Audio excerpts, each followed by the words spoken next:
Welcome back to another edition of the Kirby on Sports podcast. You know, this week in the NFL was not the greatest, but we're going to do what we do best, and we're going to talk about the sport we love as we break down another week in the NFL. It all comes your way next on the Kirby on Sports podcast.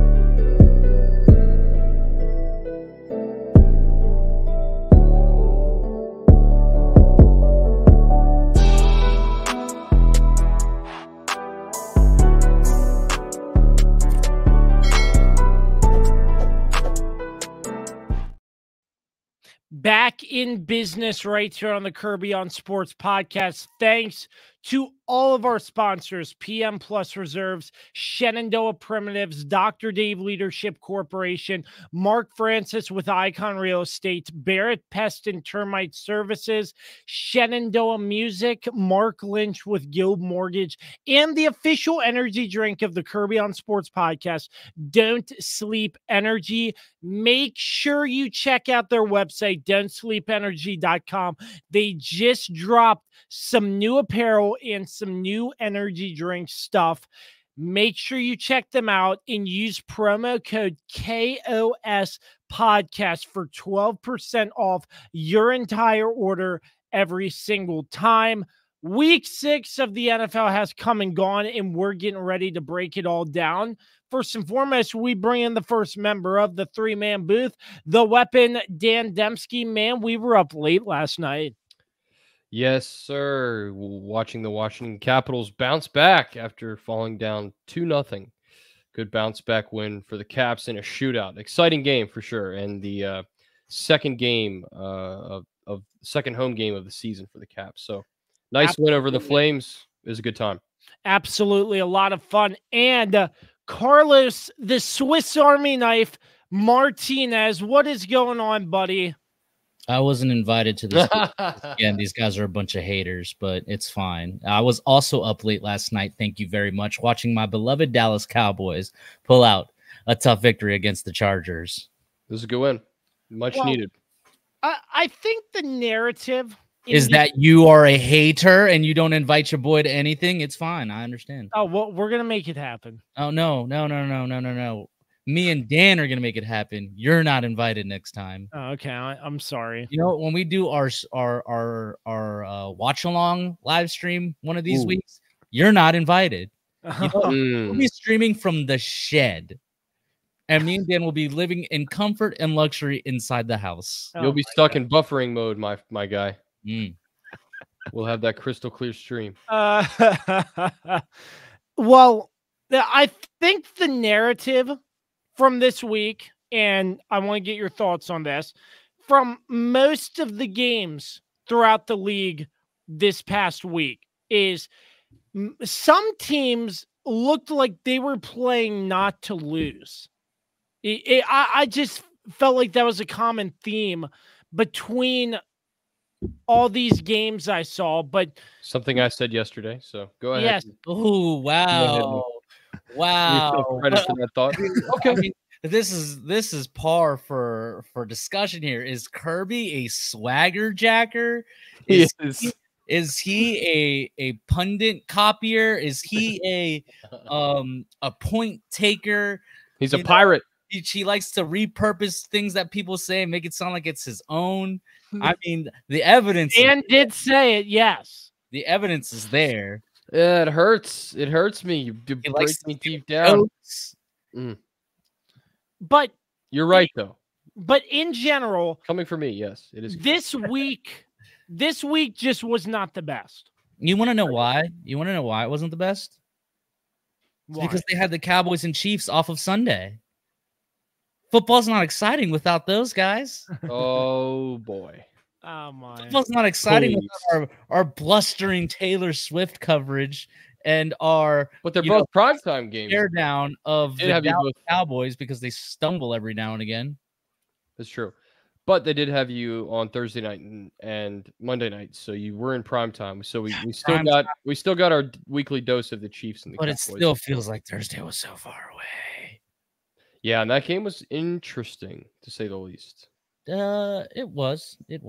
And an odd final score too, which I'm sure we'll touch on. But all right, so the first game we want to touch on, and this was one of the games where I thought this just doesn't seem right, as the Browns defeat the 49ers. Came down to a last-second missed field goal. Obviously, the Browns without their starting quarterback, Deshaun Watson. So PJ Walker in for him. He threw 2 interceptions in the game, but the 49ers with I'm not really sure what to say here. Okay. I mean, again, set the scene. What happened? Injuries happened, and we all know that has been the Achilles heel of the 49ers is the injuries. And their big top guys they always struggle to stay healthy throughout the season. Christian McCaffrey, can't remember the last time he ever played a full season. Mm-hmm. And, Deebo Samuel gets hurt at least once a season as well. Mm-hmm.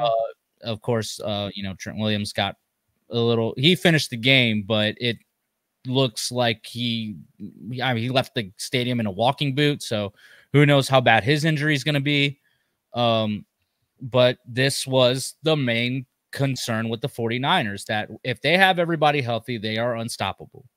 But if they don't have everybody, then this is what can happen. And Brock Purdy, despite all the chat this week by all the pundits that he was, a leading MVP candidate, he was a top 10 quarterback, showed that, he's a product of the system, and he only operates well when he has all these weapons, this Avengers team around him.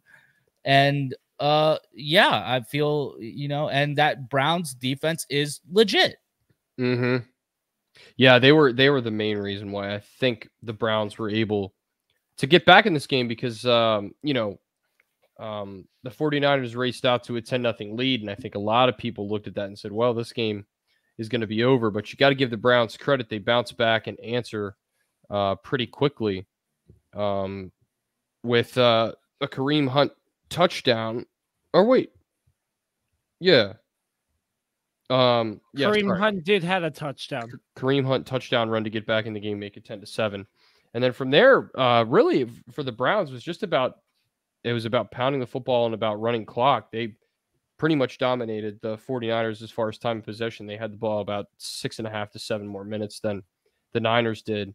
And Carlos is right on about the defense. They were really solid in this game and really showed that against the top tier, what had been a top tier offense and one of the best offenses in the league to this point, holding them to just 17 points after they start the game on a 10-0 run is extremely impressive. And the Browns are a scrappy team. I think if, as much as I hate this guy, I think if Deshaun Watson was fully healthy and had played to start the season, they'd probably be in pretty good shape right now and be able to really compete for that top spot in the AFC North. But obviously, his injury issues have once again followed him to Cleveland, and it's kind of an odd situation. I'm not really sure what the extent of his injuries are. There's got to be more to this story with Deshaun. Like, there's got to be something odd, right? I mean, it's such really weird. Bizarre. The doctors have cleared him, but he can decide. Like, I don't know. It makes no sense. There's got to be something else to the story. There's smoke there. There's something there. Yeah, no, I definitely agree with you. It's definitely bizarre. But I don't think you can write the 49ers off. It's just their first loss of the season. Yeah, I was going to say this is just a flash in the pan, because once injuries, they start to recover. I think they'll come back to normal. How bad were these injuries? I don't think the injury report doesn't really come out until tomorrow. Right. So we don't know how long, like if McCaffrey's going to be out or how long Debo is going to be out. All I know is that once McCaffrey went out, this team looked completely different. Yeah, now, I'm with you guys. I'm not counting the 49ers out at all. I think that would be foolish, but I think it does. It's kind of the case of like with Dallas, how losing Trayvon Diggs has completely like changed this Dallas defense, whereas with this 49ers offense, losing McCaffrey completely changes the offense. Like McCaffrey is the true MVP of, he's the facilitator of that offense, most definitely. I mean, he's the main weapon. He just adds such a different dynamic to that offense. And losing him, you saw Purdy was struggling once McCaffrey went out. I mean, Debo has not really done much these past 2 weeks anyways. He didn't do much against the Cowboys. He didn't do much against he wasn't doing much against the Browns before he got hurt. So he's kind of a guy that they can kind of afford to lose, but McCaffrey's a guy they can't afford to lose because he's so important to what they do. Absolutely. Yeah, well said. I don't think I have much else to add. I'll say that the Browns really, I think they were just able to run the football and just run the clock very effectively in this game, as I alluded to before. They ran like 15 more plays than the 49ers did. So, and this game was kind of sloppy too. A lot of penalties, had some turnovers too. Bad weather game too. There's a reason why it was so low scoring. So, which I think definitely played into the hands of helping the Cleveland Browns in this situation. One of those weird Cleveland games. I mean, hey, that's just crazy that like Lamar just like tore that defense apart. And then like Purdy and this 49ers, team that's just stacked with talent couldn't like struggled. It's crazy how things can change week to week. Another thing too, if I'm correct, they kicked on second down. It wasn't, I know it wasn't fourth down when they kicked that field goal to miss. But it was the end of the game, Kirby. No, but what I'm saying, there was like, if I'm correct, there were like 8 seconds left. It was, but it was a longer kick. I don't think they had any timeouts. Yeah. One side had one timeout each. I knew that. The Browns burned theirs. What they should have, the 49ers should have done, and maybe I'm dumb for saying this, but run a quick sneak, call timeout, and get a little bit closer. You don't know if you're going to be able to get up. Wait, hold on. A quick sneak with who? With Purdy? Purdy's not a QB sneak guy. He's not Jalen Hurts. I'm just saying, just get up a couple more yards somehow. That's all. That sounds like a brain. I mean, it didn't matter. The kick went wide right. Like it is what it is. Moody was just not on it yet or on Sunday. I just feel like if I was a coach, I would have done that. But again, thank God you're not a coach. I'm just a random dude behind the computer screen. Well, thank God you're not a coach because honestly, you'd be 0-6 right now. 0-6. Sign me up to the Dallas Cowboys, please. No, I don't want you. I'd still take Mike McCarthy over you. Yeah, likewise. Dude, I mean, that's not even an argument. Where's my coaching experience? I don't have any. Like I said, we're just all random people sitting behind a computer talking about the sport we love, NFL you certainly football. Got stooge experience, though. So keep that on your side. He does have that. Yeah. No, I'm just playing, sort of. But yeah, it was heartbreaking to see how that game ended. Was it? I wasn't heartbroken. The Niners, the Niners didn't deserve it. They didn't play well. I mean, that's just the bottom line. I'm not heartbroken about it. I'm not heartbroken about it at all. I hate very fun weekend. Very fun weekend. This brought joy to my heart, especially after the beatdown they gave to Dallas. This gave joy because they were talking all that smack. They came out thinking they were just going to come out and win the game, and then they got slapped around by the Browns. Mm-hmm. That is true. There was a lot and also that closes the gap. That helped Dallas out immensely because now we're still in the race. Yep. Totally agree. Absolutely. So the Browns over the 49ers 19-17 in a very close matchup, but the 49ers with some injuries just have to wait and see how the 49ers play come next week. But we'll take our first break right here on the Kirby on Sports podcast. And when we come back, we'll talk about a Monday night matchup, a very close matchup between the Cowboys and Chargers. For sports fans living in condominium and homeowners associations, as well as business professionals, when you need a reserve study, PM Plus Reserves has been in business since 1990. Their studies are accurate and easy to understand. Check them out when your association needs a study.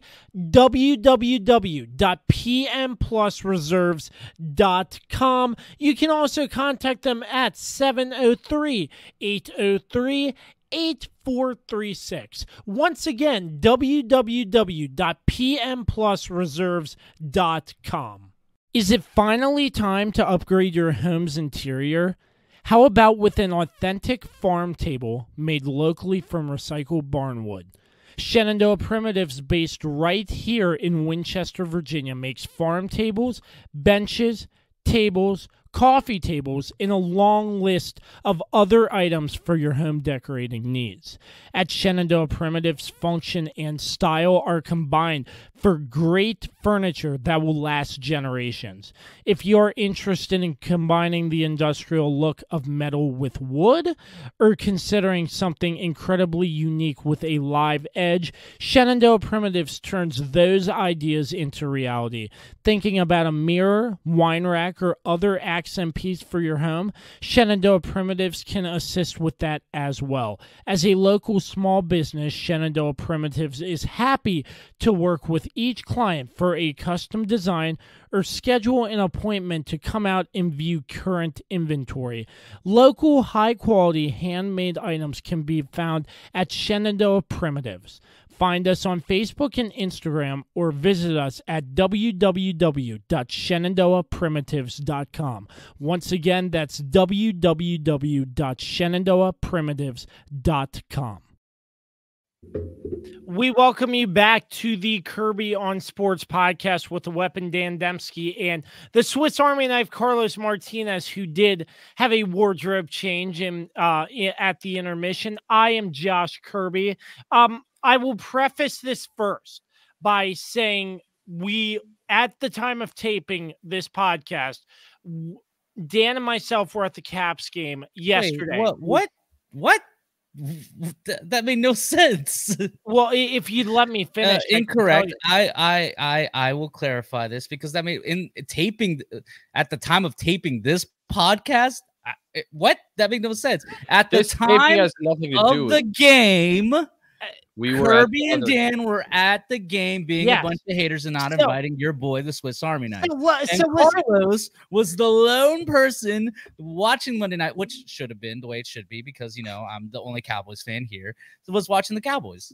So we didn't really watch much of this game, but we did follow along on our CBS apps. And we saw one time where the Chargers were in the red zone and then the Cowboys got the ball back, and Dan mentions to me, that sounded like a Brandon Staley move or something. But it was a 4th and 7, right? 4th and 7 or 4th. It was 4th and like medium. So without watching it, we could tell maybe it was outside the red zone, but without watching it, we could tell when Brandon Staley made a dumb move or something. But anyways, the Cowboys over the Chargers, 20-17. Too close for comfort here, Carlos. How'd you like the Cowboys? Your thoughts? No, I mean, this is same score line we beat them by 2 years ago in 2021. Same stadium, same game. We beat them 20-17, kind of the same way. Greg, Zuerlein kicked the game-winning field goal in that one.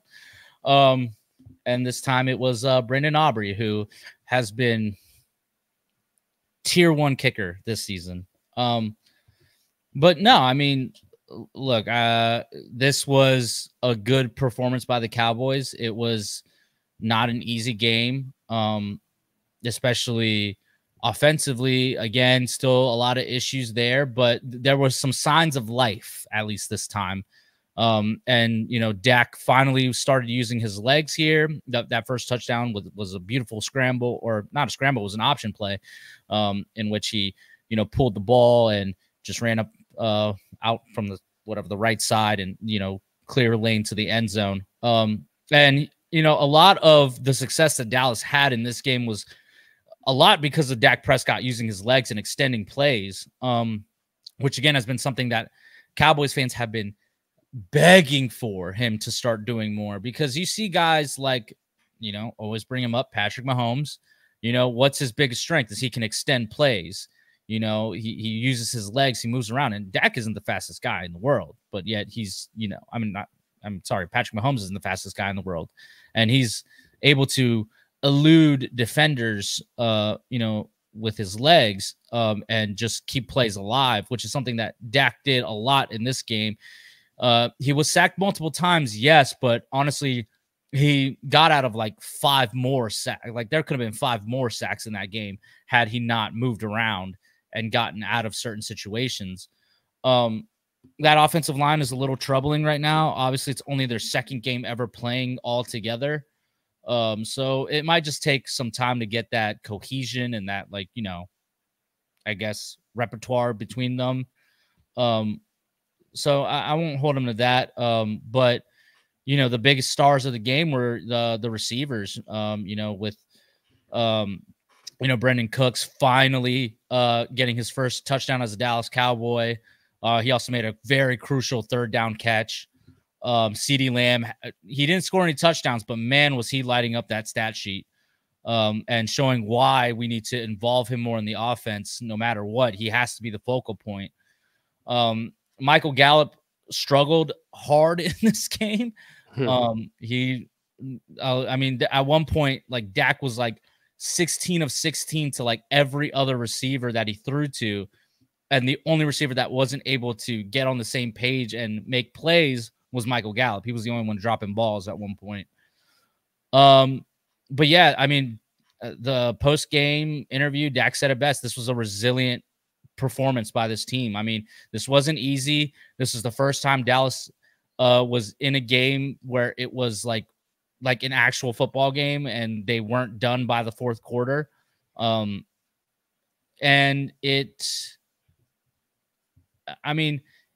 it was frustrating, especially considering that the defense pretty much held the Chargers in check, but were struggling at the same time. It was weird.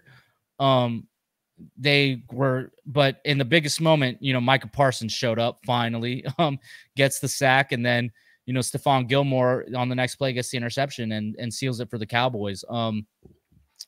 I think definitely they have a lot to evaluate during the bye week. But I think this was definitely a much needed win and performance by the Cowboys after what happened in San Francisco last week, because the game pretty much started the same way, but it just happened the opposite way. Whereas this time Dallas got the ball first, stalled out 3 and out quickly, and then botch it on special teams, and they get a good return, and then the Chargers go down with ease and score, and the Cowboys responded well on the next drive, and that's when Dak Prescott got his touchdown. And I think this was a very resilient performance by this team, and I was happy with it.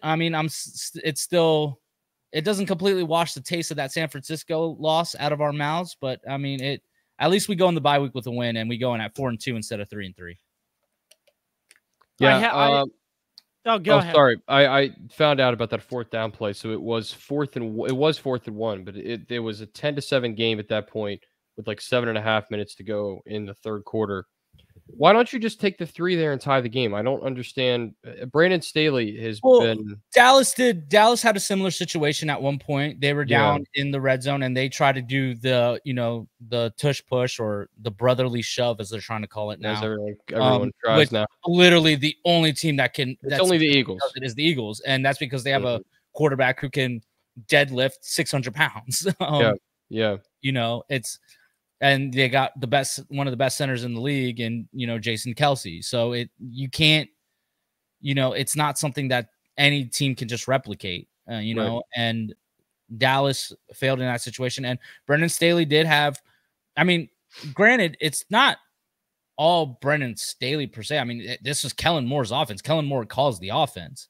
True. And the talk was, oh, you know, is he going to light it up against the Cowboys? And he didn't. He couldn't do it. The Cowboys kept him in check, and they only scored 17 points. Right. So I have two words for you. 2 words. You're a stooge. That's 3 words. That's 3. Now, Tony Pollard, what a catch, and way to just shed off those defenders. More than 2 words, but yeah. What was that? What?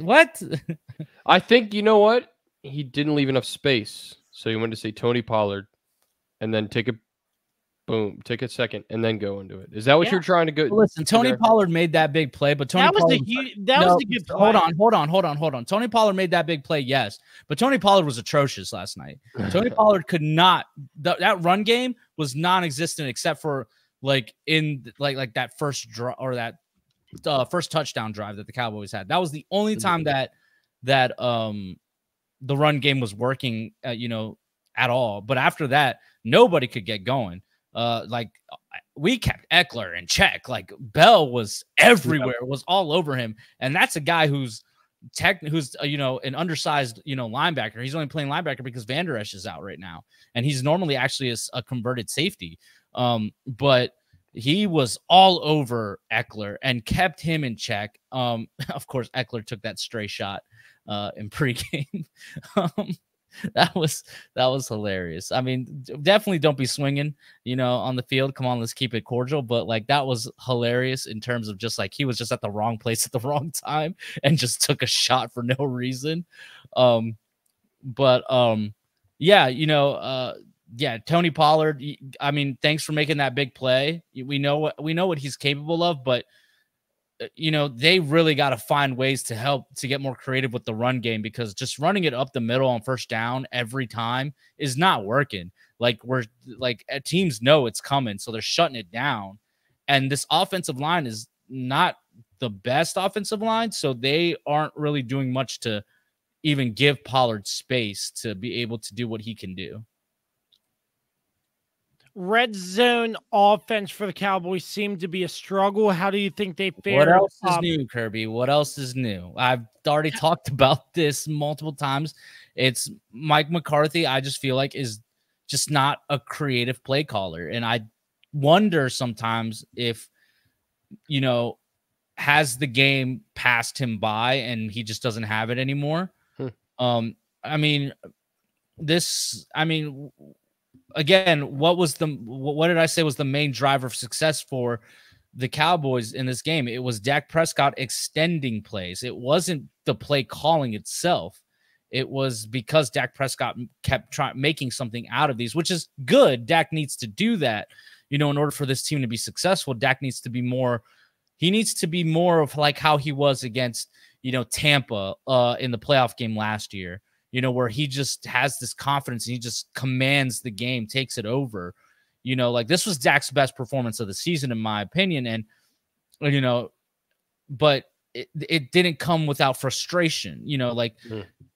Sometimes Mike McCarthy's play calling has just been bad. It's just been really bad. It was very frustrating and annoying to watch during this game, some of their play calls, because I'm just like, why are we doing this? Like, we need more motion. We need different concepts here. Like, I don't know.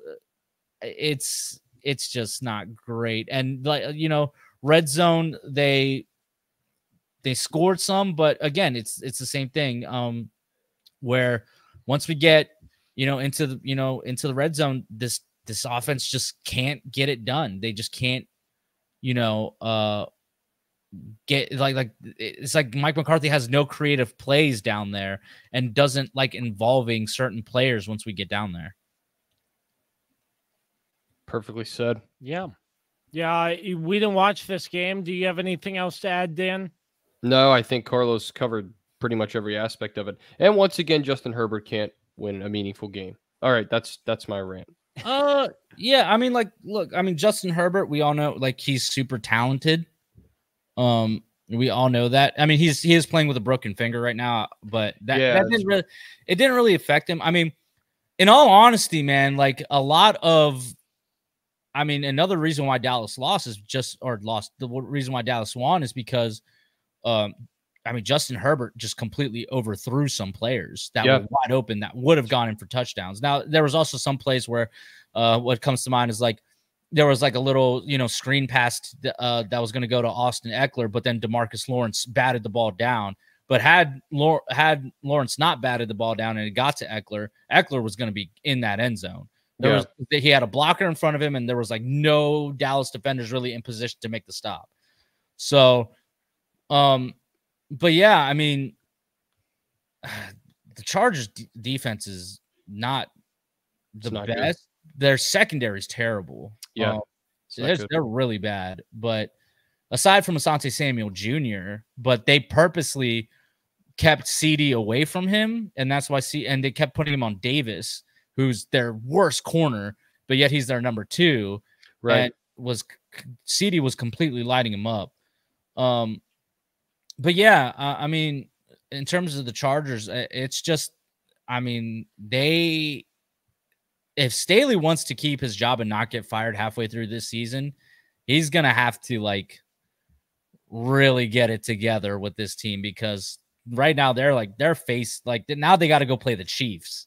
And like, if you guys couldn't beat the Cowboys, like, how are you going to beat Patrick Mahomes? It's true. It's very true. So, yeah. The Dallas Cowboys 20 and the Chargers 17 on Monday night. We're going to take another quick break, and when we return, we'll talk about the rest of our teams and how they fared in this past week in the NFL. Stick right here with us on the Kirby on Sports podcast. Hey, sports fans. Thank you for listening to and supporting the Kirby on Sports podcast with founder and host Josh Kirby, along with lead contributor Dan Dembski. Like, subscribe, and give them a 5-star rating wherever you get your podcast from. My name is Dr. Dave Miles, founder of Dr. Dave Leadership Corporation. Our company helps leaders build engaged and productive teams. Exclusively for listeners of the Kirby on Sports podcast, you can take an opportunity to discover your primary communication style and learn more about effective communication with others. Text Kirby to 757-903-0743 for your free copy of the Working From Home Communication Assessment, where you'll learn your primary communication style, how to better communicate with others not like you, and tips on working remotely based on your personal communication style. 10 minutes, tons of resources. Learn about yourself and your team. Again, text Kirby to 757-903-0743 for your free assessment report today. I'm Dr. Dave Miles, founder of Dr. Dave Leadership Corporation, where we help you and your team be more engaged and productive by understanding each other better. Hey, Kirby on Sports podcast listeners, Mark Francis with Icon Real Estate here. You know, it may seem scary or daunting at first to think about buying or selling a home. Well, look no further. Give me a call, 540-247-1527. There's nothing more than I love to do than help my friends make those transactions fun, interesting, and at the end of the day, productive. Look me up online, iconsells.com, and even better, find me on my podcast, Iconic Talk, with my co-host Megan Eanes. On any podcast platform, we will share all the local news about real estate markets and our local community. It's educational. Look us up. We'd love to help you. iconsells.com, 540-247-1527. Josh, back to you. All right, welcoming you back to the Kirby on Sports podcast. It's now time to get to the rest of our teams. Any volunteers? No, yeah, I'll go ahead and go real quick. Yeah, the London games. Yeah, so we tried to get the monkey off our back based on what happened the last time we were in London, and I think we did a decent job. The Ravens, of course, traveled earlier than most teams do. I think they got there on Monday, so they had the whole week to sort of adjust, get used to the time difference and the jet lag, if you will. And so I think that was a big advantage to them. And you know, this is a game they kind of had to win. We talked about it last week when we circled this game. We highlighted it and we had it in our pick'ems. This was a game they had to have, and I think defensively, once again, they had another great performance. They did let Derrick Henry have a couple big runs against them, but overall, I think they did a great job, especially against the pass. Of course, when Ryan Tannehill gets hurt, that is no favor to Tennessee's passing offense, even though he's not what he used to be. Let's be honest there. Mm-mm. Yeah, I was very happy again with the defensive effort. And how can you not love Justin Tucker? Single-handedly, pretty much putting the points all on his back with six field goals, which is just crazy. Definitely have some concerns about the offense. It's kind of the same old stuff I've been saying for several weeks now. It just seems to be such a lack of rhythm. It definitely seems like the offense has been out of sync. Whether it's been the receivers just not running good routes and getting open and making plays, or Lamar not being able to hit the receivers well. He did throw for 223 and a touchdown in this game. Not bad numbers. But the Ravens, I think they ran the football okay too. They had 139 rushing yards. But this game is, what it's really going to be talked about most is the fact that the Ravens couldn't turn red zone trips into touchdowns. Only one touchdown the entire game, which came in the second quarter, was an 80-yard drive. They had a 50-yard drive, a 76-yard drive, a 54-yard drive, and a 71-yard drive that were all field goals. They just have to convert when they get down there. It's frustrating. It seems like it's a problem around the league right now. I don't think it's just specifically a Baltimore or a Dallas problem. I think a lot of teams, the Chiefs, even the Chiefs have been struggling in the red zone. I think it's just kind of an issue right now with the NFL right now. Is red zone offense is not great. I wonder if red zone defenses are just better this year than they have been too. That might be part of it too. You are right. Come to think of it, it seems to be a problem all across the league, especially with these teams in the AFC too. Like, I know we'll talk about Buffalo as well, but they seem to struggle as well. So no one has seemed to be immune to it. I think I just keep waiting to see the offense turn a corner. I'm just not sure if they're there yet. I know, again, a new system and all that, you have to get accustomed to that. But now we're getting into the point in the season where guys need to be settled in now. We finally got some guys back on the offensive line, including, of course, Ronnie Stanley. Oh, hi, Chief. He's so cute. Chief, look at him. I just derailed the podcast with that. My bad. He's so cute. For our podcast listeners, I just showed my dog on camera. Sorry. We should have a vote to make Chief the official mascot of the Kirby on Sports podcast. I think he already was, basically, but who am I to say officially? That? Officially. Yeah, you get him a dog treat deal. He said he's in. There you go. Perfect. But yeah, I don't have much else to say about this game in general. I'm just really glad we have Justin Tucker, and he'd sort of struggled for him to start this season. He missed some kicks here and there the last few games. I think this gets him back into his mojo and swing of things. Kind of reminds me of the game against the Lions. I think it was like probably not the most recent game against the Lions where he kicked the 63-yarder or 66-yarder, sorry.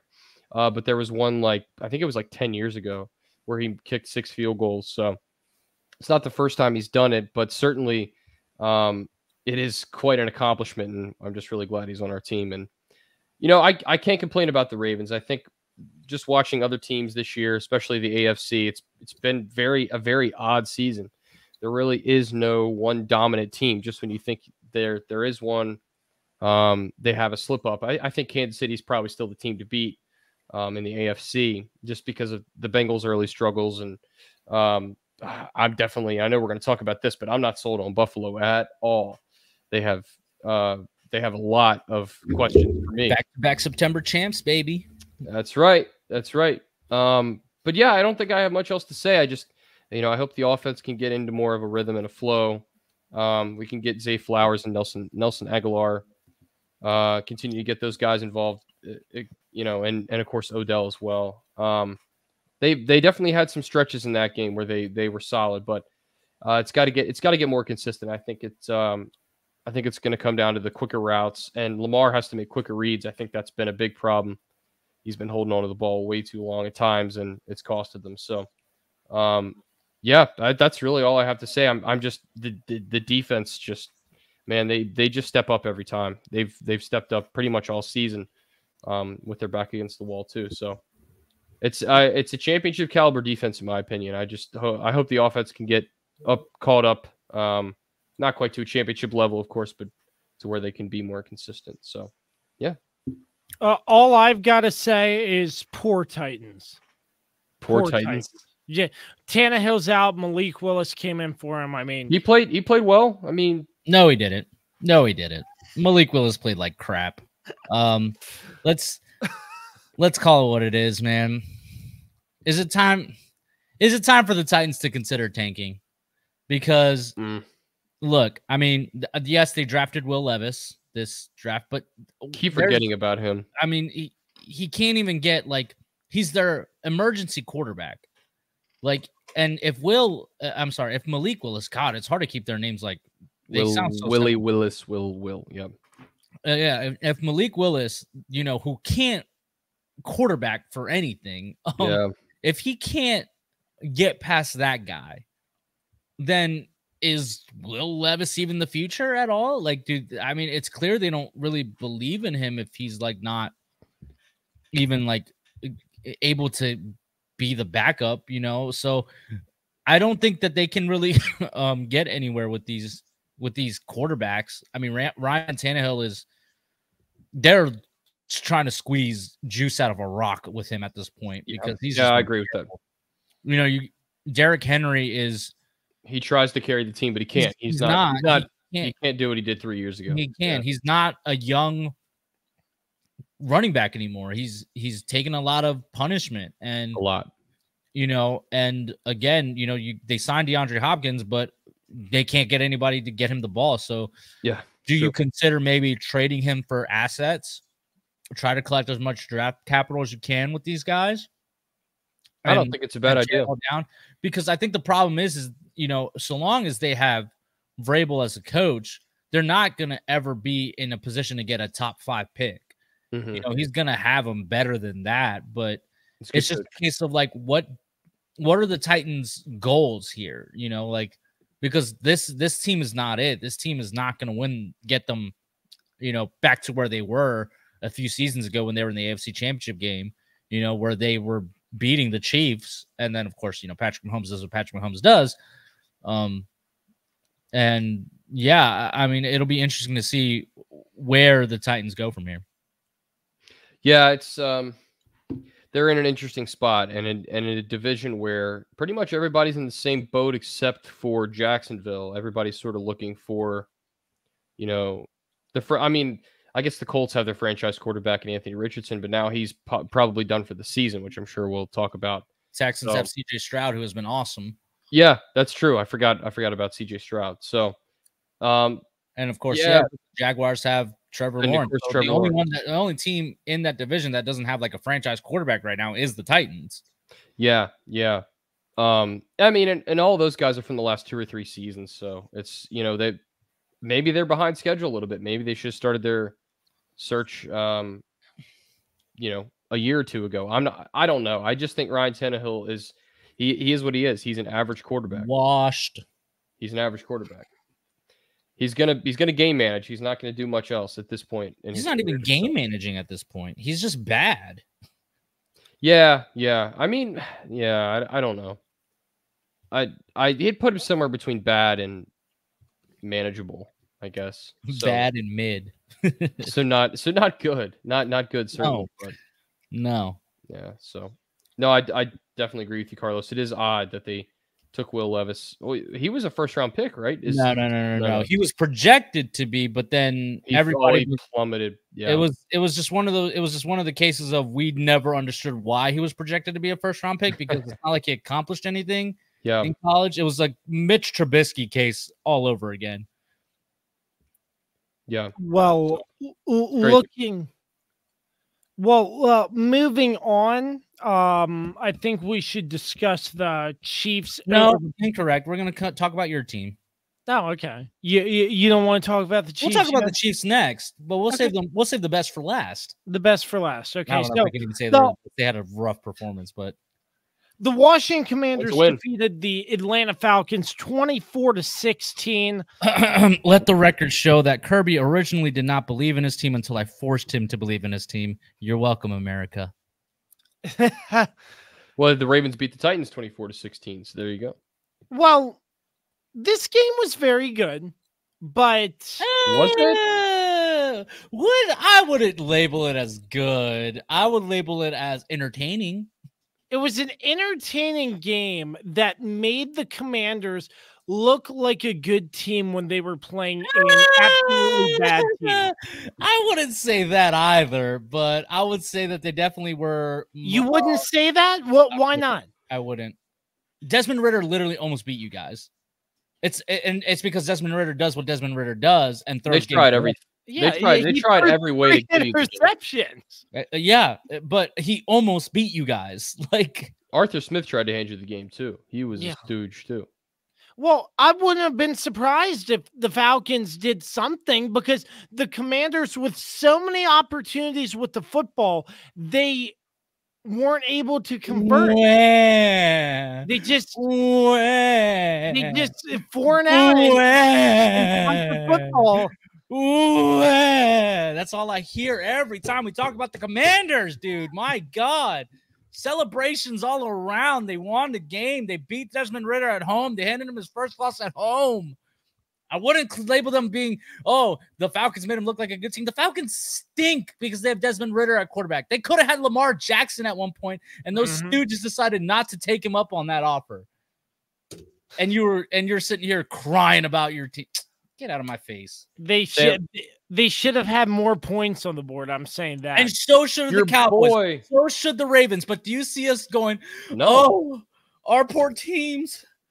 Oh, God forbid. But your fan base is insufferable. Hey, at least I'm not like after this win where the Commanders are going to the Super Bowl. That's your go-to every time we do this. At least I'm not on the other end of the spectrum. Thank you. Yeah. You can be on the middle where, yes, you can critique your team, but still be happy that, hey, they pulled out a freaking win. It's hard to win in the NFL. It doesn't matter by how much. They should have scored more points. They should where? That's all I hear. It's like a wailing baby who won't shut the hell up. Carlos is fired up today. I love it. I don't know why, but just looking though, I think Sam Howell had another strong performance in this game. Three touchdowns. Can't complain about the way he played. The offensive line's killing him though. Yeah, absolutely. The offensive line still not being able to protect him. He got sacked 5 times. I truly wonder what it would look like if Sam Howell actually had protection. Well, I really do want to know. Impossible. But the Commanders, Sam Howell looked pretty good. His throws were good. The run game wasn't as effective. I'm not really sure why, but Brian Robinson only had 31 yards. Chris Rodriguez I can tell you why. 23 yards. You already said why. It's the offensive line. They're not letting these guys run. Yeah, that's probably so. Yep. But I think, again, that's something. I think it's just some growing pains. And I'm not sure. I feel like Eric Bieniemy should have a good mix of run and pass or something. But I guess he's just trying to get acclimated to what might work best. But Samuel played well. Robinson Jr. had a great game as a receiver as well. McLaurin, 81 yards. Offensively, Sam Howell had the targets to throw to, and they're making things happen. Defensively, still, the secondary, I'm like... You guys just have a crappy secondary. It is what it is. It is what it is. It is what it is. I wish they could fix it, but I'm not sure. I mean, unless you guys make a move at some point before the trade deadline, this is just what it's going to be. Your secondary is just going to be rough. And I can't wait for Dallas to throw all over it on Thanksgiving. Oh, man. That's not too far away, unfortunately. No, it's not. We're about a little over a month away. But month and a week. But the Commanders defeating the Falcons, and this next game, traveling up to face the Giants, should be a win. Should be. It Should be. It should Should be. be. But you never know. You just never know. You just never know with division games. You really don't. It's No, a flip of but- the coin a lot of times. But the secondary stinks. Sam Howell looked good. The receivers look good. And I mean, Wins a win in the National Football League. You a should be win's a happy. win. A win's Should a be. win. A win's a win. We did it. But 24-16, the Falcons falling to the Commanders. Carlos, the Chiefs over the Broncos, 19-8. Oh, I gotta bring out my Travis Kelce jersey. here comes the Swift jersey. Yeah. I wore it to the concert movie this weekend. Just know that, boys. Just Oh, want you man. guys to know that. Makes perfect sense. Great movie, by the way. And for any of you all who did not know, Taylor Swift was at the game. She was at the game after having her movie premiere the night before. I mean, look, yeah, that game feels like it was so long ago. It almost was almost a week ago. It's like really hard to really remember what even happened in that game. It just feels like so much has happened since. Yeah, I mean, it was man, what was even the final score of that game? It was like 19-8, if I recall. Kirby. 19-8. The 19 final to 8. score. Yeah, I mean, look, offense still is a work in progress in terms of the receivers. I have a lot of issues with, certain guys in that receiving core. I mean, literally Travis Kelce is doing everything. And Rashid Rice again showed another, flash of, or not flash, but it had another good outing, another strong game. I hope that and it looks like they will, at least that's what it sounded like in some of the post-game press conferences, that it seems like he's going to start having a bigger role in this team because he's literally the only other receiver who's contributing right now. Sky Moore has done absolutely nothing. Marquez Valdes-Scantling, I mean, my God, like, why is he even on this team anymore? Like, he's literally does nothing all game. Yeah. And Travis, obviously coming off the injury Sunday, or last Sunday, whatever, against Minnesota. Coming into this game, the question was, how's the ankle? It's clear the ankle's fine. He had a pretty big game, a pretty big performance, strong. But I mean, the thing I really want to focus on is, man, this Kansas City Chiefs defense is so good. Yep. They are. Yep. They're just really not. I mean, obviously, when you got everything that's going on with the team right now in terms of, when you got Patrick Mahomes and this whole Travis Kelce, Taylor Swift thing going on, like they're just flying. They're flying like so far under the radar. Like nobody talks about them, and they're so good. They were dialing it up against Russell Wilson, and Yeah, he was bad. He was really bad. Russell Wilson was just terrible. He's been terrible for a while now. Yeah, it's hard to watch. It's just hard it to watch. is. This Denver Russell experiment, I saw something about. It's been an absolute failure. They were expecting to have something more like the Peyton Manning experience, but Peyton Manning's a one of one. Yeah. Like you don't find guys like him. And Russell Wilson, in all honesty, like the last few years with Seattle weren't. He's the past best. his prime. Like he just is. His best years in Seattle, are past. 10 years And ago now. when he was going to Super Bowls and winning a Super Bowl, it was because of the defense. It wasn't really because of him, and it was because they had Marshawn Lynch too. Like, I don't know. I think it'll be interesting to see like what Denver's going to do here. I mean, the absolute burial that Steve Smith did on Jerry Jeudy. Oh, that was great. Oh my gosh! Still not show up in that game, and only I love Steve like Smith. he only had like 10 receiving yards or something like that. Like he had one or two catches, nothing, 4 maybe receptions. I think it was something like that. Yeah. I mean, I don't know. I think Denver is strongly considering doing a fire sale of all of certain assets. I think there's certain guys you can't move on from. I think Patrick Surtain has to be one of those guys on the defense. Obviously, if they were to trade him away, I would hope that Dallas would get him because we desperately need somebody else to fill in that Diggs role. And he was a guy that Dallas was looking at, but that's besides the point.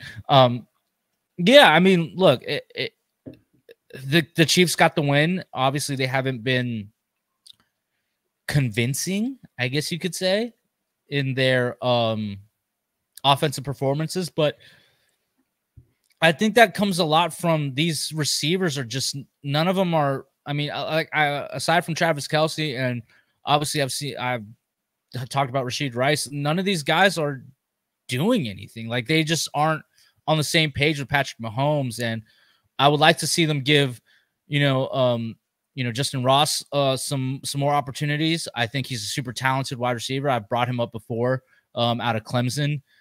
He was Trevor Lawrence's, he was one of Trevor Lawrence's guys during that during that Clemson run. And I would really like to see him get more involved, but you got to earn it. It's not like it's going to be given to you. So clearly he's not earning it in practice. And he's got all the talent in the world. So I really hope that he can finally start to get things figured out and get more reps so that he can, because I really think he can be a good receiver. But yeah, I mean, just not a whole lot to say. Patrick Mahomes still undefeated against the division, and I mean, what was the crazy thing? The last quarterback to ever beat the last Broncos quarterback to beat the Chiefs was Peyton Manning. Yeah, he has never won since. Like TikTok didn't exist. Like there was a whole crazy thing of like what was around in the world before. That's right. The last time the Broncos won against the Chiefs. So, entertaining game, entertaining Thursday night game for me at least, just because I have vested interests. And it's good to see Taylor Swift at the game again. And this Broncos defense is historically bad. I mean, they're really bad. Dead last in the NFL in just about every category. And who knows? I mean, when this season is over, it could literally be one of the worst defenses we've seen in the last 50 years of the NFL. I mean, I wouldn't doubt it. They are very bad, which, we put a lot of blame on Russell Wilson, but that defense. Well, think about it. They signed Frank Clark. Obviously he left Kansas City. Former Chief. For Denver. They restructure his deal and then cut him the next day. Yeah, it's bizarre. And he's probably, it looks like, according to reports, Frank Clark is gonna probably end up back in Kansas City. But I mean, they do that. They cut Randy Gregory, but then don't cut him and end up trading him instead. That's right. It's a weird situation. And I don't know. It'll be interesting to see what they're. I mean, I don't know what they do. I don't know if you stick with Russell Wilson. I think they have an out next year. I think this is, but I'm not sure. I don't think that's what I was going to mention. I heard it on Sunday where the Broncos have until the middle of 2024 to decide if they want to keep Wilson or not. And if they don't make a decision by that or something like that, there's more guaranteed money that gets added on. Oh yeah, there's something like that. There's no chance that they're keeping because it hasn't bared any fruit. He has literally done nothing. This team has actually gotten. It hasn't improved. That's for certain. Probably worse. I mean, you could argue that they won the quarterback roulette that they had before, but it's.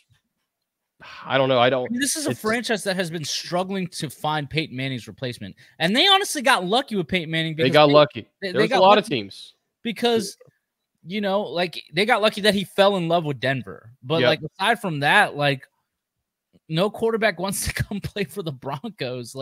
They gotta really invest in the draft, and I just don't think that they've really. I don't think they have a great plan for the future here. And I think with this new ownership group, I think hopefully we'll start thinking of a plan for the future. It's hard when you mortgage your future on a quarterback that was at the end of his prime. I mean, it's just doesn't. It didn't make a lot of sense to me when it happened. I thought he was going to certainly be better than he has been, but it's been a complete disaster and failure. And Sean Payton's a stooge, and he should have never come back to coaching. Because now his legacy's tarnished too, depending on if this. Well, you know, I mean, they're not gonna come out of this 1 year in. They traded, you know, they gave up capital to be able to have the right to even sign him. Yeah, they had to give away, I think, a first-round pick to the Saints, which is insane to me. It's ridiculous. But they wanted a coach who was, you know, who had, you know, at least, you know, some coaching experience after the Nathaniel Hackett debacle. It obviously hasn't worked out yet, but you gotta think Peyton probably needs time to get his guys in here, the guys that he wants. A lot of these guys that are on this team are from the previous era or the previous regime. I don't disagree with that. That's true. So I don't think we can necessarily judge Sean Payton too hard yet. I mean, we can definitely judge him for the atrocious coaching job that has been done, but I don't think we can judge his legacy just yet. Now, if this continues, I agree with that. Yeah, if this continues and it, you know, completely goes to, you know, crap, you know, then yeah, we can be like, okay, so his Drew Brees. Drew Brees was the guy. You know, it's one of. I mean, it's like Belichick and Brady. It's the Brady you know? Belichick situation, or it's like, you know, Reed and Mahomes right now. Like a quarterback can make a coach. You know, yeah, but once that quarterback is gone, what does the coach do? You know, well, Reed was always a good coach before. He was always a great coach, but Patrick Mahomes, it's another level. At the top, it's another level. Yep, I agree. Coach and quarterback. I mean, it's a hell of a combination if you can get it right. You mentioned Peyton's legacy, but with this stop, however it might end up, however long his tenure might be in Denver, that's not taking anything away from the fact that what he did with New Orleans and winning that Super Bowl. So yeah, but it was so long ago. Like that's the other thing. Like think about it. That was over. That was like 14 years ago. Yeah, that was like 2009, 2010, somewhere around there. Totally crazy. Time ago. Totally crazy. And they never really. I guess they got to the. Did they get to the NFC Championship game after that? I don't even know. Maybe once. Yeah. The Saints went multiple. Yeah, they went to a few, but they just never got over the hump. I mean, obviously there was the one game against the Rams where they got completely screwed. Oh, that's right. But, yeah. I remember that. That penalty that should have been called. Is that what you're referring to? Yeah. Was it? What was it? Pass interference. Pass interference. Right. Pass interference. They made a rule about it, like review. And then they rescinded that rule where they could be reviewed, but then it was a nightmare. Yeah, the NFL. The refs didn't want to second guess themselves. How dare the refs be questioned that they're perfect, that they don't call make the right call. I don't know what I'm saying. I'm gonna shut up, Kirby. Next segment. Well, anyways, the Chiefs over the Broncos 19-8. We are taking a short break, and then we breeze through the rest of the NFL. Bed bugs. The only thing creepier than thinking about them is actually having them. Trust me, you don't want to have them. Locally owned and operated Barrett Pest and Termite Services can keep you from having bed bug nightmares and infestations. Call 540-340-3922 to schedule your free inspection and consultation. If bed bugs are already in your home, we'll get rid of them so you can rest easy. We also specialize in keeping homes and businesses free of other pests, including rodents and termites. That's Barrett Pest and Termite Services, 540-340-3922. It is now time to breeze through the rest of the NFL. Gentlemen, are we ready? Let's breeze. Let's do it. Let's breeze. The Vikings over the Bears 19-13. Justin Fields getting injured in this game. We see a local product, Tyson Bagent, come out for the Bears. Cool. He totally fumbled the game away and then threw the interception. He did have a Bears touchdown. Bears handed this to the Vikings in a box with a bow. Christmas came early for the Vikings. Also, they screwed me from going undefeated in our pick'ems, but it's fine. Yeah. Thanks, Justin. Appreciate you. The Bengals over the Seahawks 17-13. This was a close game, and the Bengals came out and just took care of business. The Seahawks honestly were the better team. It's just Geno had some boneheaded plays. And I mean the Bengals defense did great, but man, if this is how the offense looked with Burrow healthy, I'm a little concerned for Cincinnati. I mean, he's not obviously 100% healthy, but he's healthier than earlier in the season, and he's still struggling. Yeah, I'm with you, Carlos. I said this to Kirby too. It's been surprising to watch them struggle as much as they did, especially in this game when we heard that. Well, we heard this past week that he was pretty much back, to his mobile self like he has been before. I'm in the same boat. I'm concerned for the Bengals. This is not the same team that we saw at this point last year. And Seattle, it's always tough to come West Coast to East Coast. And yeah, they definitely acted like they were jet lagged in that game for sure. So the Texans over the Saints 20-13. I must say CJ Stroud, what was it? 215 without an interception. Yeah, he's really good. He's really, really good. This Texans team is getting underlooked a little bit. Does not look like a rookie quarterback. He looks like he's like it looks like he's like been playing for like a few years now. Like he's just so calm, cool, and collected, and it just baffles my mind that he was so doubted and like during the draft process. Like, I mean, like we all saw his potential again in that semifinal game against Georgia, where they unfortunately did lose. But like he had a great performance against that stout Georgia defense, and full of stars. Yep. Yeah. True. And full of Philadelphia Eagles. Yeah. But yeah, I mean, he's elevating this team, and watch out, man. Like if CJ Stroud can, keep going, and if they keep DeMeco Ryans, and like I think he's a great coach.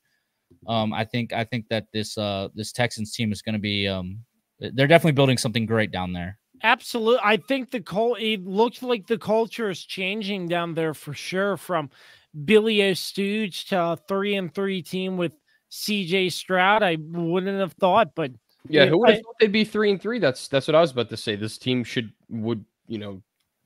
And it's not like they have a big major star. Like they don't on offense. Like he's doing this with a bunch of nobodies. Yeah, pretty much. And the Saints defense is nothing to sneeze at. They're top 10. They're a top 10 defense, and CJ Stroud was making them look silly. Yeah, totally agree. Yep. So the Texans over the Saints 20-13. A lot to be happy about if you are a Texans fan.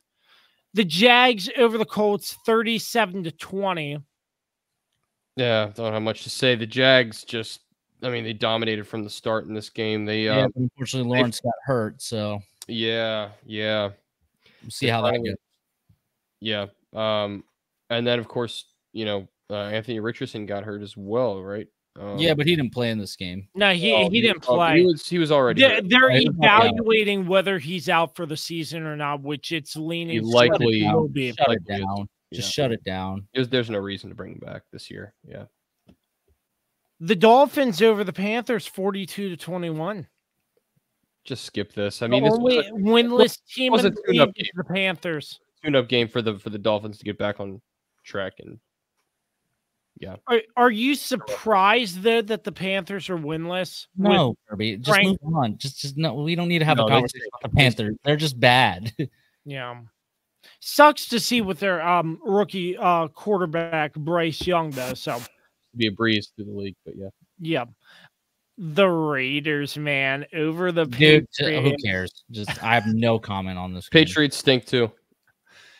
Crazy to see the Patriots 1-5. That's what happens when you lose the GOAT. Move on. Well, if I were to tell you 10 years ago that yes, I would have believed it, Kirby, because Tom Brady is the difference maker. Let's move on. The Lions over the Bucks 20-6. The Lions are legit. Big win. They keep Motor City it every week. Dan Campbell. They keep proving it every week. They keep. Good luck, Dan. Yeah. The Rams over the Cardinals 26-9. Cardinals stink. Move on. The Jets beating the Eagles 20-14. Smoking that Jets or Dude, smoking that Eagles believe pack that- this morning. The fact that the Jets defense won, is legit. well, the Yeah, fact that that Jets they won defense is without really their good. two starting corners Yeah. is insane. Yeah. And that's why they signed Should- Julio. That's why the Eagles signed Julio, because they're like, look, we need something else here too. Should not happen.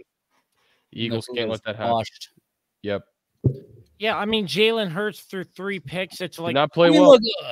look, let's call it what it is. The Eagles just have not looked the same. I think that this is going to be I think that this loss was their wake up call, though. I think that they're going to start to get some stuff together. I think that they are coming off of such a high from last season where they had such a historically good season. Probably the best season ever in Eagles history. And they just fell short of the Super Bowl in such a demoralizing fashion. Where they were leading in the game and then Kansas City makes the roaring comeback. Obviously, there was the controversial call and everything. And I think it's just kind of hard for them to they're just trying to get going again. And we see it all the time. We saw it with the Bengals last year. Like, the Super Bowl hangover is real. It is. It's just eventually you have to get it going. And I mean, Grant, they're 5-1. Like they'll be okay. fine. They'll be okay. yeah, I agree. They'll be okay. Now they have a gauntlet coming up, but they'll be okay. Well, here's one for you. Former Virginia Tech Hokie Tyrod Taylor Every freaking time. Like, I don't you took a lead with the Bills into the third quarter. Then the Bills ended up winning 14-9. yeah, Yeah, he he stinks. stinks. You got to stop trying to Thanks. like Come on. God, every time. I love him. I love the guy. I wish He stinks. Tyrod would get. Look, you saw Tyrod get his chance. He stunk. He was bad. He sucks. Every time he's had a chance, he's not been great. So yeah. Well, God, I I'm just surprised said, Brian Daboll didn't go get that doctor to come puncture his lung again with how pissed he was at halftime. Oh yeah, he was. He was livid. yeah, there was some sort of miscommunication. I didn't really. No, there was see no it, but- Tyrod bungled. Tyrod He bungled it. was told. I don't know why they called this play anyways, but he was It's a given run a play in which he could check down to, or he could, It's a check whatever, with check me. it to a run, whatever. Yeah. And Brian Daboll told him specifically, don't check it into a run, and Tyrod still did it. So that's why he was pissed. Mm. And yeah, it's hard because Saquon gets tackled there, and then they just lay on him. I mean, that's the smart thing to do. I know you're not allowed to do that, but teams are still going to find a way to. I will say one thing: the Buffalo Bills have a major issue. Yeah, they're inconsistent. They're the I- September I champions. don't know what it is, but I think that they are not to be feared yet. I mean, we'll see how it goes. I mean, there's still so much football to be played, but as of right now, I can't see them winning a Super Bowl. no, I With can't how up either. and down they I are. cannot. It's like the stock market, up and down, up and down. It's crazy, but the Very Bills 14 and the Giants 9. It's just so lovely to see. The Also, Giants at 1 and 5.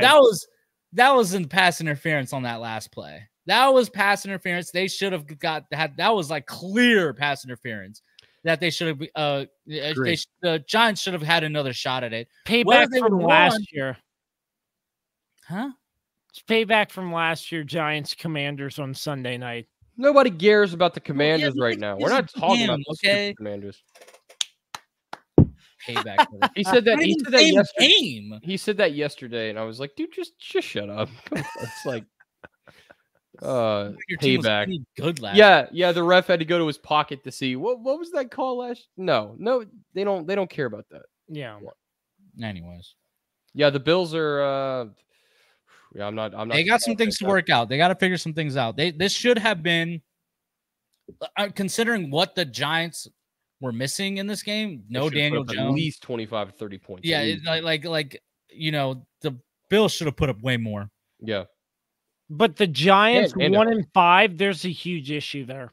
No, they it's stink. just they are playing a tougher schedule this year, and they're struggling to stay healthy, and they just don't have good players right now.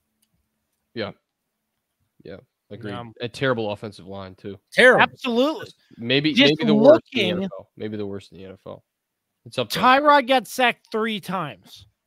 So, yep. And Daniel Jones was getting hit a lot. Well, that's why Daniel Jones is out. That's why he's hurt. Yeah. yep. So that wraps up the breeze around the NFL. And when we return, the Kirby on Sports Pick'em. I can't wait. Are you ready, boys? Let's get it going. Right after this break, right here on the Kirby on Sports podcast. It's Matt from Shenandoah Music. Nobody wants to hear this, but Christmas is just around the corner. You could wait to start shopping while everything sells out, or you could come into Shenandoah Music for our pre-Black Friday sale. From October 26th through the 31st, we're taking 20% off Fender American Pro guitars, 10% off Ibanez hollow body electric guitars, 30% off student band instruments, and more. And use the Shenandoah Music credit card to buy now and pay later. So when you think music, think Shenandoah Music in Winchester across from V-Dubs. Hi, this is Mark Peter Lynch with Guild Mortgage. One of the greatest joys in doing business over the last 30 years in the Shenandoah Valley is helping people buy their first home. Buying their first home and putting the keys in their hand at the closing table has brought me so much joy. If you want to buy your first home, a second home, or an investment property, or build wealth through investment in real estate, give me a call. My phone number is 540-664-4700, or you can find me on the World Wide Web at www.marksmortgage.com. It's time for the Kirby on Sports Pick'em. Gentlemen, we're pulling up the graphic. Roll that beautiful bean footage. all right. So Go ahead, Carlos. Take it away. Okay, thanks for interrupting me as I was already going. Terrible host. So after 6 beautiful weeks of football, our current standings go as such.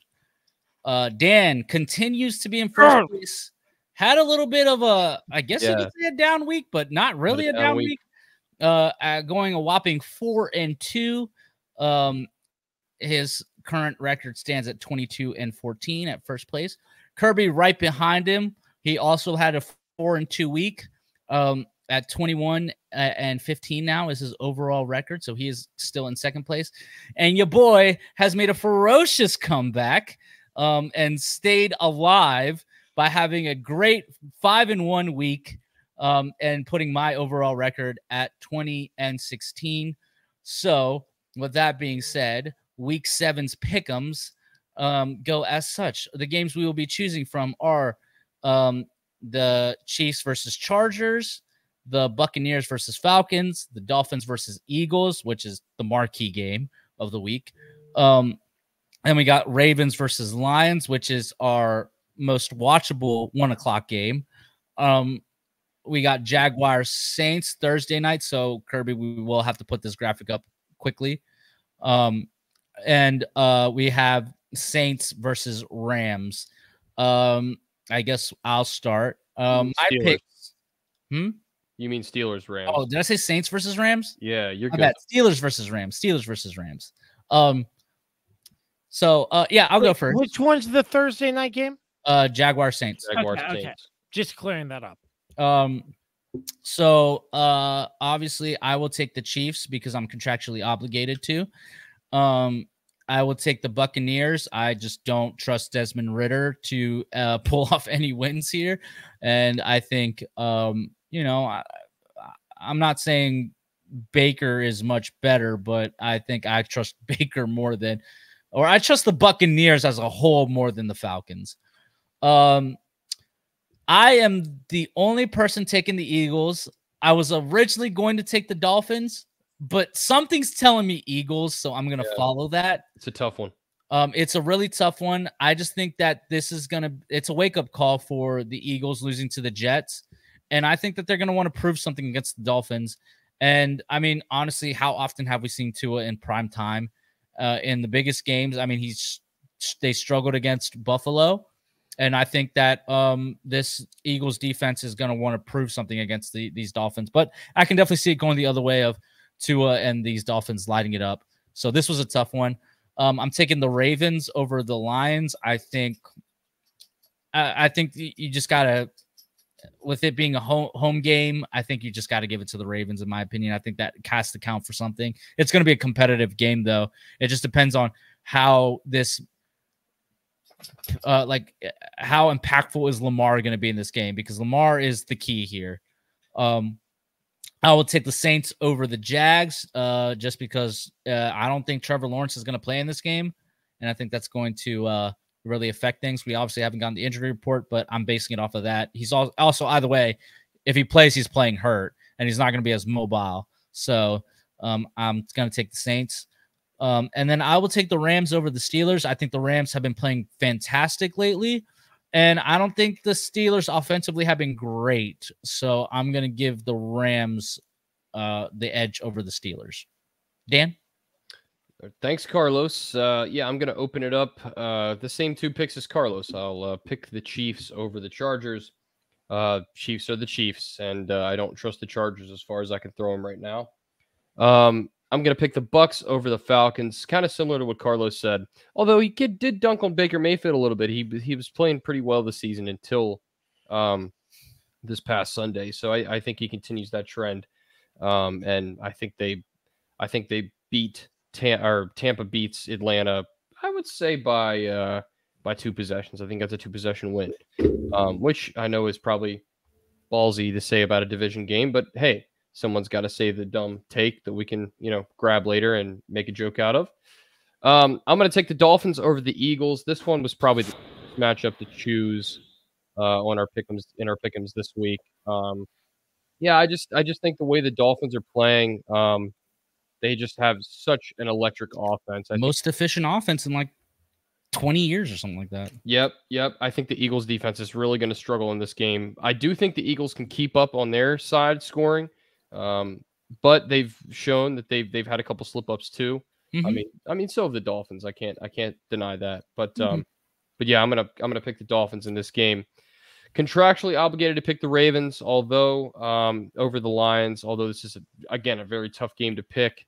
And Carlos, I think, hit the nail on the head. It really all depends on what offense shows up for the Ravens in this game, because I think the defense will be fine for the Ravens. God, I wish we could go to this game. I wish we could have picked this game. Really good matchup. So excited to see it. And the Lions are, they're playing like contenders right now. So the Ravens are definitely going to have their hands full in this matchup.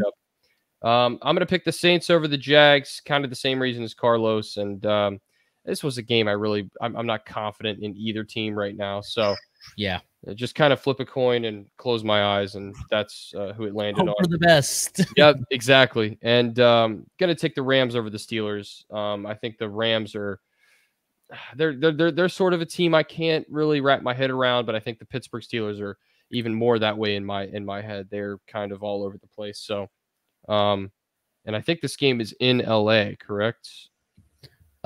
Yes. So tough assignment for the Steelers to go out there and. No, I guess like in terms of the travel, yeah, but I would say Steelers will definitely have the home field advantage because LA has true.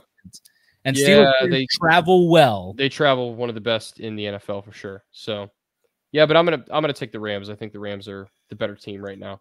So, yep. Kirby. Thank you, Dan. I will be picking the Kansas City Chiefs because I don't think the Chargers have a chance. The way the Chargers have been trending, it just really worries me to pick them at this point in time in the Kirby on Sports Week 7 pick'em. The Buccaneers over the Falcons for the same reason. The Falcons, Desmond Ridder, can he complete still some uncertainty there as well. This might be a very, very marquee game. I think so. One of the two, I'm picking the Dolphins over the Eagles. The way the Eagles have been looking, the Dolphins explosion really excites me. And I feel like if the Dolphins get out to a lead early, the Eagles won't be able to recover. In a way, they'll just be playing catch up the entire game. This next one, this is a really tough pick. I'm picking the Lions. I think they have a lot of momentum with them in terms of this game. They're 5-1, a big win over Tampa Bay. This team is just doing the right things at the right time. And I just feel like there's a lot of positivity trending in the Detroit Lions direction, and that's why I'm picking the Lions in this game. Dan, you had a great analogy for this. It's like a coin flip for the Jaguars Saints. I'm picking the Jags. Like I said, it was a coin flip essentially, because both these teams are, I mean, this could go either way. The Steelers, I think they could have another bounce back and give this Rams team a shot, but I could be wrong. I think this might be a close game as well. So I'm picking the Pittsburgh Steelers. Every time I've doubted them, they've shot us. Yeah, they shoot us in the butt. So, yeah, I'm not confident picking the Rams either. But I mean, no, like the last a lot of these games were. I mean, only 2 of them I'm like kind of confident in. Yeah, obviously I'm confident in the Chiefs. But man, every other game was just like I really don't know. They're all pretty much toss-ups. Agreed. So that is the Kirby on Sports Pick'em. Once again, as soon as we post this on our Facebook page, comment down below, and the commenter with the most amount of picks right will get a free large cheese pizza from Anthony's Pizza in Stevens City, Virginia. So big thanks to Anthony's Pizza for that as well. And that wraps it up for another edition of the Kirby on Sports podcast. Gentlemen, it was a lot of fun, and I can't believe we're 6 weeks in, but a lot more football to see and cover in the weeks to come. It's flown by. It really has flown by. So enjoy it. Enjoy the games. See how I feel. Let's see if I'm going to be like, oh, I'm ready for this to be over, or if I'm going to be like, okay, let's keep going. For our sponsors, PM Plus Reserve, Shenandoah Primitives, Dr. Dave Leadership Corporation, Mark Francis with Icon Real Estate, Barrett's Pest and Termite Services, Shenandoah Music, Mark Lynch with Guild Mortgage, and the official energy drink of the Kirby on Sports podcast, Don't Sleep Energy. Check them out. They have some new merch that just dropped. Don'tSleepEnergy.com. Use promo code KOS podcast for 12% off your order every single time. It's been a lot of. Did you have a closing or yeah, something? That's what I said. I said I have a closing, but I don't know what that weird pause was. Yeah, I thought you were just gonna jump. Oh no, you gotta like throw it to me. Okay, yes. Find us on all streaming platforms, all social media platforms. I made that so awkward, derailed the ending. Yeah, all social media platforms, www.kirbyonsports.com. Mr. Martinez, take it away. Kirby and Dan went to root for the Caps, and your boy was not invited. So please, Kirby, stop hitting people when you're excited. It's so true. And shaking and giving my arms bruises. Hey, hockey does that to you, ladies and gentlemen. Everything does that to you. Yeah. You see a beautiful woman on the street, you're hitting somebody. God, that's a little inside baseball there on Josh Kirby. We just learned something new about Josh Kirby today. Well, we got to get out of here. Till next time, ladies and gentlemen, thank you for tuning in.